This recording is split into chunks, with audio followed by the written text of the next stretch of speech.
everyone, this is Mila, and today I am comparing my T3 blow dryer versus Dyson airwrap styler, and I will use Dyson's attachment to style my hair and then T3 brush.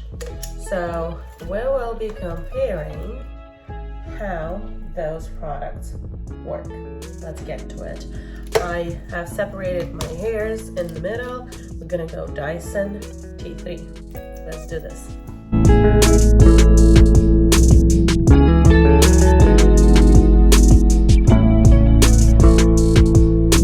I have dried both of my sides with Dyson on the right and T3 on the left. As far as the drying hair, I don't think there's a difference. Dyson was a bit faster than T3, but as far as getting the hairs dry, I don't see the difference. Okay, but this is not what we're here for. Now we will style it with attachment on Dyson and brush on T3.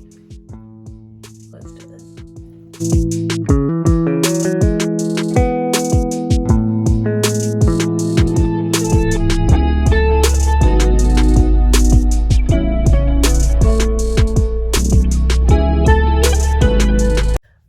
My right side, and this was done with Dyson and the attachment, and I'm pretty happy with the result. I didn't want to do anything dramatic, so it's just a nice little style, if you will. Now we will do the left side.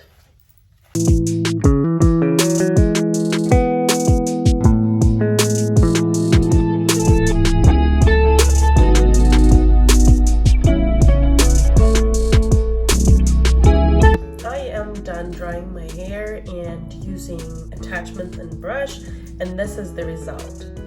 This is Dyson side, and this is the blow dryer with the brush on the T3 side. I do want to mention that this is easier to use than this, just because you have a little bit more manipulation with the brush and the hair dryer. And then this is the Dyson side.